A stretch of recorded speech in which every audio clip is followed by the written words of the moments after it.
Dear comrades, today the 23rd Party Congress of the Communist Party of India Marxist is opening here at Kannur.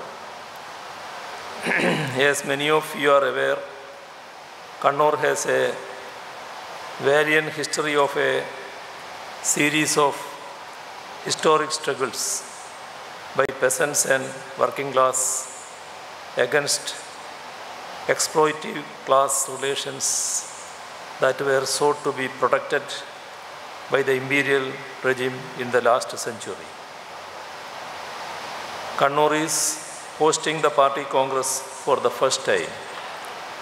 Prior to this, 4 party congresses have been held in Kerala at Palakkad, Kochi, Thiruvananthapuram and Kozhikode. Kannur is the birthplace of Comrade AKG, a towering communist leader in the country. Comrade Arikodan Raghavan, who was martyred while serving as the convener of the Left Front, was also a native of Kannur. The CPIM's former state secretaries, Comrades C.H. Kanaran, E.K. Nayanar, and Chadiyan Govindan also hailed from Kannur. It needs mention here that Parappuram in Kannur district was the venue of the meeting held in 1939 December, which resulted in the formation of the Communist Party in Kerala. The comrades who participated in the meeting were activists of the freedom movement and were then functioning within the Congress as leaders of the Congress Socialist Party.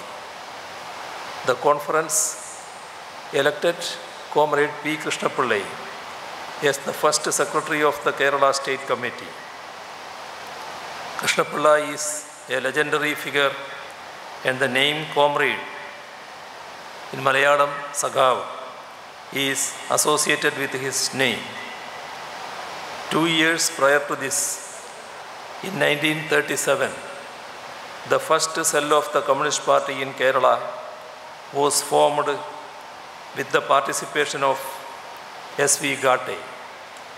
The communists have been in the forefront of anti-imperialist, anti-feudal struggles and have been the leading lights in the agitations of the working class for a decent livelihood and civil rights. In the 1940s, party comrades led heroic struggles against the oppressive feudal relations and rag trending. The abject misery of the peasants was sought to be alleviated by organizing them and giving them courage to question the feudal order and be part of agitations to overthrow the same to realize a better tomorrow. The Communist Party in Kannur has its origins in the various peasants and workers' struggles that emerged as part of India's fight for freedom. As part of the anti-war movement, which formed an essential part of the anti-colonial struggle, the party organized workers and peasants as well the general public in the wake of famine and price rise. Morada, Mattanur, Talasheri and Kuthuvaramba were the 4 centers in which the struggle took place. It was during this struggle that 2 of our comrades were martyred in police firing in Talasheri. On 15th September 1940, Abu, a school teacher, and Chathukutti, a BD worker, were martyred. They are the first communist martyrs in Kerala. The struggle in Kayyur was dealt with by the British regime through brutal oppression, and 4 young comrades, Madathilappu, Kunyambu Nayar, Chirigandan and Abu Bakr, were hanged Their memory still inspires our comrades who are participating in the struggles for a just and equitable social order. The party had to take up several struggles to ensure that the people had food to eat as the effects of war-induced famine continued and was amplified by the feudal lords who hoarded food grains. Struggles were conducted to capture hoarded rice and to distribute it amongst the people. In Karivallur, 2 of our comrades lost their lives in police firing as they were resisting gundas of feudal lords who were trying to hoard grains. In Kavambai, police fired at a meeting of farmers and 5 comrades lost their lives. In this period, several struggles took place in Muniyangunna, Tillangeri, Korom, Padikun, and so on too. Even in independent India, the party had to wage struggles to secure the rights of the toiling masses. Under the leadership of the party, 1948 in Unchiyam and 1949 in Shuranad, resulting in the martyrdom of many comrades. Besides the founders of our movement, comrades P. Krishnapillai, A.K. Gopalan, and EMS have been the leading lights in fighting against discrimination imposed on people based on caste and creed. In the agitation for temple entry, our leaders faced severe attacks from the agents of Western interests who represented the outdated social order. Krishnapillai's and AKG's role in Guruvayur Satyagraha, which aimed for temple entry for the oppressed castes, and the lead taken by EMS against discriminatory practices followed by the rigid caste system, took the Renaissance movement far ahead and paved the way for progressive thinking and innovative legislations in the future. At the dawn of independence, the Congress party, which came to power, conveniently sidestepped the nationalist slogan of linguistic organization of states in Kerala, in India. The communists championed this cause in Kerala and other parts of the country. Since the latter half 1940s, the demand for Aikya Keralam was articulated in the book Keralam Malayaligalde Madhrubhumi, authored by Comrade EMS. Party was in the forefront of this movement in several states. In the Travancore region, Communist Party led the movement against the American model of the Divan, C.P. Ramaswamy Iyer.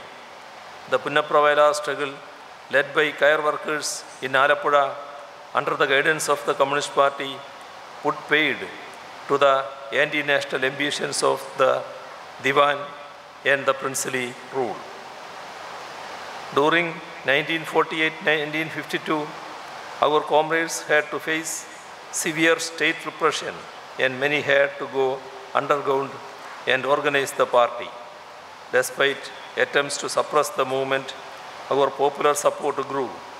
This was because of the organic link our leaders developed with the masses, comprising agriculture workers and other sections of toiling masses.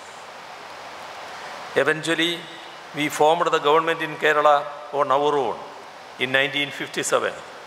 The democratically elected communist government was sworn in on April 5th and could last for 28 months till it was dismissed by misusing Article 356 of the Indian Constitution.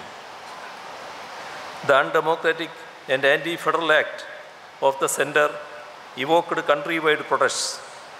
The vested interests in Kerala joined hands based on caste and communal politics against progressive measures initiated by the communist government in land relations and in the education sector. However, the party's popular support, in fact, rose in the 1960 midterm elections, though we lost power. The aim of the anti-communists to keep us out of government in the state was soon belied as the seven-party united front led by CPIM won a massive victory in the 1967 elections. Though this government could last only 32 months, it could pass the most progressive land reform legislation in the country in 1969. This dealt a death blow to landlordism. Our party also had to lead mass movements to get this legislation implemented on the ground, and these were led by Comrade AKG. The government of 1967 also refused to abide by the central fiat to break the strike of central government employees in 1968 by deploying paramilitary forces. In 1956, preceding the assumption of office by the Communist Party, we had adopted a resolution in our Thrissur Party Conference specifying the way in which the agrarian relations need to be redefined. It acted as a catalyst and formed the basis for the 1957 government to act upon. It acted strictly on the guidelines that formed part of the Thrissur resolution. Taking a cue from it, we, in our state conference held last month, did adopt a document that would go a long way in ushering in a modern Kerala that, on the one hand, redresses the grievances of the downtrodden and on the other, builds up a modern developed state. I am happy to assure the party congress that the present LDF government will act on those lines. Our party had to brave the excesses of the regime during the emergency of 1975-77. We could effectively counter all designs of the ruling classes to break our party and keep it permanently out of to form government. The Left Democratic Front, led by us, came to form government in 1980, 1987, 1996, 2006, 2016, and 2021. The works done by these governments are part of history and has helped Kerala to mark its presence in the world map of human development. After the disintegration of the socialist bloc and unbridled attempts of economic liberalization and globalization, the ruling classes in our country have taken steps which have caused more misery to the working classes, especially in the unorganized sectors. The lack of job security, the fruits of growth going to a minuscule minority, a dismantling of the public sector, free movement of speculative capital, concessions to the corporate rich are the measures which have caused widening of economic inequality and deterioration of standards of living of the poor. The Congress and BJP governments have been following the same set of policies. Our party, along with other left parties, has been consistently organizing mass movements against these anti-people measures, and we have taken up this campaign in right earnest in Kerala. We have shown the way not only in the field of struggles but also in successfully implementing alternative policies within the limited power available for the state government. We are in times when the federal nature of our polity is under attack. State governments' limited financial powers are being further restricted, be it through GST or by imposing conditions on borrowings. At the same time, the states are expected to meet the expenses in the social sector. Even amidst such challenges, the present LDF government, which is in a continuation of the past left governments, is focusing on rapid development of infrastructure and ensuring social security. We propose to eliminate extreme poverty, provide food security, and aim to give secure homes to every homeless family, a clean environment, make internet as a right of every citizen, render public services hassle-free to every person, generate productive employment by revitalizing agricultural sector through value addition, incentivizing small and medium-scale industries by simplifying procedures and creating an environment in the state. We have been in the forefront of empowering the local governments by transferring funds, functions, and functionaries. This has made democratic decentralization and people's planning meaningful. Through the Life Mission, a project of the state government, 2.79 lakh families have been provided secure homes. In the infrastructural sector, we have leaped ahead by successfully increasing power generation, widening of national highways, creating good quality schools and hospitals, successfully initiating industrial corridors, etc. We are also trying our best to implement the semi-high-speed rail system, making possible travel from the southernmost district to the northernmost district in Kerala in a time span of 4 hours by making all efforts to get the approval from the central government. The opposition parties in the state are raising arguments which defy logic to stall this project. Our government believes in developing infrastructure while doing justice by ensuring fair compensation to people who have to move out of their homes. Our party is organizing mass campaigns to drive home this point. Economic growth, social justice, and protection of environment are being given equal importance while implementing projects by the state government. In the 2021 Assembly elections, the LDF could come back to power, unsettling the trend of alternate innings of rival fronts in power. People of the state reposed their faith in our party and the LDF, which have always stood for democratic rights and secular values. The BJP, which ran a high voltage campaign in the state, could not win a single seat, and it lost its lone sitting seat in the last assembly election. The vote share of the BJP came down from 15.01% in 2016 to 12.47% in 2021. Bewildered by the popular support we are getting, our opponents, including the Sangh Parivar, other communal organizations, and the Congress, are resorting to mindless violence which has taken precious lives of many of our comrades. We have been displaying immense patience, and people of the state are well aware of this. I have great pleasure in welcoming you to Kannur, the land of revolutionary struggles and communal harmony. It is also fondly called as the land of looms and lores. We are meeting here at a time when the threat of the pandemic is receding. It is with great enthusiasm that our comrades have taken up the task of organizing this historic party congress in Kannur. Our venue is Nayanar Academy, named after the freedom fighter and the popular communist and former state secretary, Comrade E.K. Nayanar, who has a special place in the minds of the people, especially the common public. He is fondly remembered in the state as an affable leader and a great communist.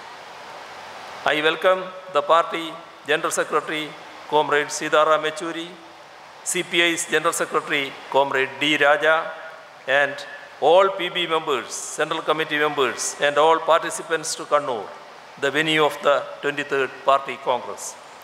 Our nation is now in an important juncture, so our Party Congress is keenly watched by the political observers. I wish you a pleasant and comfortable stay and participation in discussions which will give shape to our party's policies in the coming years. Revolutionary greetings to you all. Thank you.